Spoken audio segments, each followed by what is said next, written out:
What's up, you guys? This is Devin with CFXTV Studios TV, back with another video. And today, this beautiful piece of art is the Tamron 85mm 1.8 SP VSD lens. Yeah, no, it's VC USD lens, like the US dollar. Now, this lens is one of the, let me show it off here. It's one of the prettiest lenses I've ever seen from Tamron. When I first started photography, Tamron had the cheap alternatives. They were the third party. You had Tamron, Sigma, Tokina, Rokinon, Samyang. These were some of the most popular third-party lens manufacturers on the market. Tamron had their cheap and cheesy versions of all the Canon popular lenses, the 24-70, your 70-200, so on and so forth, and they had their own primes, like the 50mm, the 85, the 40mm, the 35. Now, this was one of their second level lenses, so to speak, because SP stands for super performance. That means this is like the L glass of the Tamron world. And it has VC, it has autofocus, manual focus, all that stuff. So I did an image quality test with this lens, and check it out for yourself. All right, we have it here at 100% at 1.8, and I am not impressed. That's 300%. Well, this is 100%, and it's okay, I guess. But you notice that 300%, just to really pixel peep, there is some chromatic aberration, but I can definitely tell that this lens is not all that sharp at 1.8. Not as sharp as I would want it to be, but some people might be satisfied with that. Let's go to the corners here. Not bad in the corners. Let me zoom in to 300%. Just, it's okay. It's not bad. I was liking the 135 from Canon, so I just got off the 135 binge, and to come to this is kind of a letdown. So let's stop it down, see if we can get something better out of this. This is at f2 here,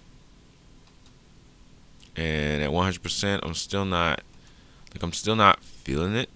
I'm not sure what's going on. Maybe it's a human error, but just going from 1.8 to f2, I'm not really getting much out of this lens here. Let me pull back here to 100%, and it's okay. It's just not sharp. Not as sharp as, nothing that will compare to some of these RFL lenses. And so if I were to mix some old EF lenses in my bag here, I wouldn't want to really mix this one. It's not fun here. Not fun in the corners here. Usually when you stop it down, it looks better. Let's stop it down and stay in the corners here. Let's go back to the corners. This is at 2.8, an aperture that most people would probably select. It's looking better. Let's go to the corners here at 300%. Let's go to 100% to be reasonable, and that's better. So stopping this lens down to 2.8 is putting it in a usable territory. But since I know that the Canon RF 85mm f2 is probably cheaper and probably better than this lens, but I love the way this lens feels. It feels rugged. It looks nice. It's just not as good as the appearance of the outward aesthetic of the lens is. Like it's it's just it's lukewarm to me. Let's stop it down to f4, an aperture that I probably would never use on a prime lens. And yeah, nah, like I said, this can be human error, but as many times as I took pictures with this lens, I'm not satisfied. I'll definitely review other reviewers' image quality tests from this lens, but I am not satisfied with this Tamron SP 85mm 1.8. No. Now that the image quality test is done, you can kind of tell my apprehension about continuing to take pictures with this lens. Typically when we buy 85mm 1.8s or any prime lenses, they typically have the wider aperture. They let more light into the camera, thus getting you better image quality at the end of the day, expanding your exposure triangle at any given shutter speed and ISO value, getting you faster shutter speeds and lower ISO values, thus getting you better image quality at the end of the day, for those of us who know our exposure triangle. Now, this Tamron, this is the second version of an EF mount lens. Now the first version was plagued with autofocus issues, not as good as the Canon, and it also had its own, I want to say, build quality issues. It would squeak and stuff like that. I had the 90mm macro 2.8 Tamron lens, the first version back in the day. It was like gold ring and it was black. That was an amazing lens. The autofocus was like, I want to say 75%, whereas a Canon lens would probably be 90%. But that lens made me feel so good about shooting with it because I knew I had something sharp and something great coming straight out of camera. Also, the Tamron also had a 17 to 55 2.8, and this was for crop frame sensor camera. So back when I was shooting with my 7D, I knew I was going to get something great when I was using that lens because that was the upgrade from the kit lens. It was no longer a variable 3.5 to 5.6 aperture. You had an aperture of 2.8, and it was designed a focal length that worked well on your camera. Now, when Tamron did all these things, I thought, man, if these lenses are great with the gold ring and it's cheaper than all the Canon alternatives, then I know the SP, the L lens lineup for Tamron, SP here, that's what it says, should be great. No, I probably will never look at buying this lens. And this lens ranges from 600 to 800 bucks, depending on where you buy it from after shipping and stuff like that. And Canon has an RF version of the 85mm f2. It's plasticky, it doesn't look as glossy and nice, but looks can be deceiving because this lens is not something that I would use because chances are, if I'm gonna buy a 1.8 lens, I'm gonna shoot it at 1.8. I'm gonna shoot it at f2, 2.8. These apertures that you can't get on average lenses. And if I'm plagued with a little bit of, it's just a little bit of chromatic aberration at 1.8 with this lens, but it was also some sharpness issues, in which I didn't think was gonna be an issue. Now, when Tamron came out with its SP lineup, Sigma came out with its art lens lineup. And the art lens lineup has lenses that are still used today. Lenses and their sharpness can transcend over years and years and years.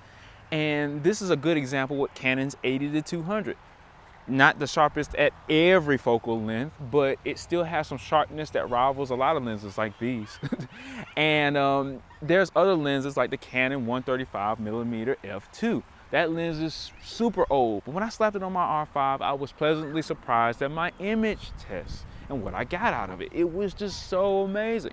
But this lens did not last up to the hype of its years. If you make good glass, you make good glass. Chances are, if there was some good glass in the past for the EF mount, now that we're adapting it to our R5s and our R6s and our RPs and all this other stuff in the Canon world, chances are people are going to be talking about these lenses. Like you had the 135 from Canon, you had the 85, one of the newer 85s, I think it was like 85 1.4. I know the new 85 1.2 is super sharp, but Canon doesn't have all sharp lenses all the time.